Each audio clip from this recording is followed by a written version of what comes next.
আমার কথা শোনার জন্য আবারও আপনাদের ধন্যবাদ। বাংলাদেশের কিং খান, বাংলাদেশের সুপারস্টার সাকিব খান বরবাদ হয়ে গেছেন। কি ভয়ঙ্কর কথা, কি অসম্ভব ব্যাপার! তিনি বরবাদ হয়ে গেছেন। না, দর্শক বন্ধুরা, আপনারা অন্য মাইন্ডে নেবেন না। তার নতুন ছবির মিশন শুরু হচ্ছে। সেই নতুন সিনেমার নাম হচ্ছে বরবাদ। সেইভাবেই বলা হয়েছে যে সাকিব খান বরবাদ হয়ে গেছে। এটা তো হতে পারে না। বাংলাদেশের একজন জনপ্রিয় সুপারস্টার কিভাবে বরবাদ হয়ে যায়? কিন্তু তার ছবির নাম বরবাদ। এই বিষয়ে আমাদের সময় পত্রিকা একটা নিউজ হয়েছে, কি বলছে শুনুন। ঢাকায় সিনেমার সুপারস্টার সাকিব খান একের পর এক সিনেমা নিয়ে দর্শক মাতিয়ে যাচ্ছেন। সবশেষ 3টি ব্লকবাস্টার প্রিয়তমা, রাজকুমার ও তুফান সিনেমা সাকিবকে নিয়ে গেছে বিশ্ব দরবারে, সিনেমা প্রেমীদের কাছে। সাকিবের এবার নামছেন নতুন মিশনে। তাকে নিয়ে বরবাদ শিরোনামে নতুন সিনেমা নির্মাণ করতে যাচ্ছেন শতাধিক নাটকের পরিচালক মেহেদী হাসান হৃদয়। এটি তার প্রথম সিনেমা। গেল বছর অক্টোবরে বরবাদ এ চুক্তিবদ্ধ হন সাকিব খান। আর আগামী মাসে শুটিংয়ের মাঠে যাচ্ছেন নায়ক, নির্মাতা সহ পুরো টিম। নির্মাণের আগেই সিনেমাটি নিয়ে কথা বলতে নারাজ মেহেদী হাসান হৃদয়। জানিয়েছেন বরবাদ থাকছে অনেক চমক। খোঁজ নিয়ে জানা গেছে প্রায় 15 কোটি টাকা বাজেটে নির্মিত হবে বরবাদ, যা বাংলা সিনেমার ক্ষেত্রে রীতিমতো রেকর্ড। আর এর 80% শুটিং হবে দেশের বাইরে।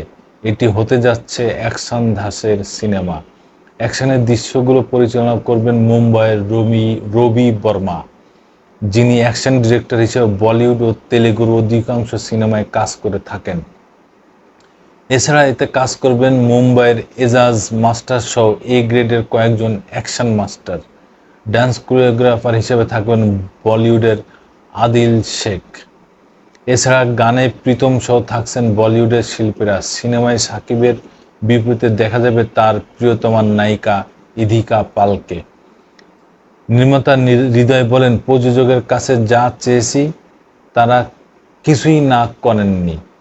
এছাড়া অনেক সারপ্রাইজ রয়েছে, যা করছি সবকিছু দর্শকের জন্যই করছি।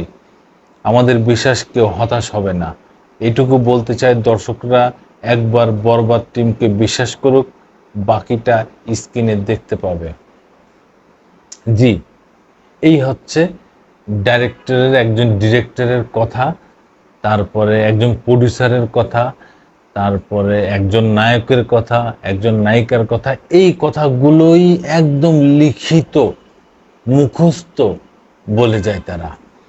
আর সিনেমা আসলেই তখন দেখা যায় এর ভিতরে জঘন্যতম, পচাতম জিনিসপত্র দিয়ে ভরা। মানুষ টাকা দিয়ে টিকিট কাটে, সেই টিকিট কেটে 3 ঘন্টা বসে বসে সময় নষ্ট করবে। এইসব সিনেমা কেন যে বানায় বাংলাদেশে, এটাই বুঝি না। তবে লাস্ট কয়েকটা সিনেমা খুবই ভালো হয়েছে, খুব ভালো তৈরি হয়েছে, ভালো মাপের ক্যামেরাও হয়েছে, ভালো মাপের গল্প ছিল। এই বাজেট আসলে মোক্ষম ব্যাপার না, ব্যাপার হচ্ছে ভালো চরিত্র, ভালো গল্প যখন নিয়ে আসবেন এবং ভালো একজন ডাইরেক্টরের হাতে যখন পড়বে সে গল্পটা, তখনই দুয়ে মিলেমিশে একটা ভালো সিনেমা তৈরি হবে। বাংলাদেশে তার কিচ্ছু হয় না। ডাইরেক্টররা পড়ালেখা জানে না, তো ওরা সিনেমা তৈরি করে এবং তার ভিতরে সব বস্তা বস্তা গল্প দিয়ে রাখে, বস্তা বস্তা কাহিনী। মেকিং যায় একদিকে, নাচ যায় একদিকে, মিউজিক যায় একদিকে, উড়া ধুরা কি শুরু করে দেয়। তবে আমি এইটুক বলতে চাই দর্শক বন্ধুরা, বাংলা সিনেমা দেখবেন আগে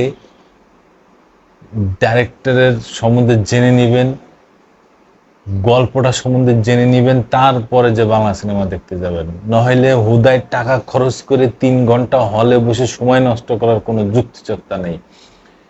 আচ্ছা, হিন্দি সিনেমা যখন আমরা দেখি, তেলেগু সিনেমা যখন দেখি, তামিল সিনেমা যখন দেখি, তখন তো আমরা এই হিসাব করি না।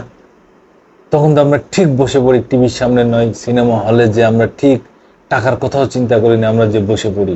এবং 3 ঘন্টা আমরা ওইভাবে বসে থাকি, সিনেমা শেষ না হওয়া পর্যন্ত দেখে থাকি, কারণ তার ভিতরে অনেক মশলা দিয়ে সিনেমাটা তৈরি করা হয়।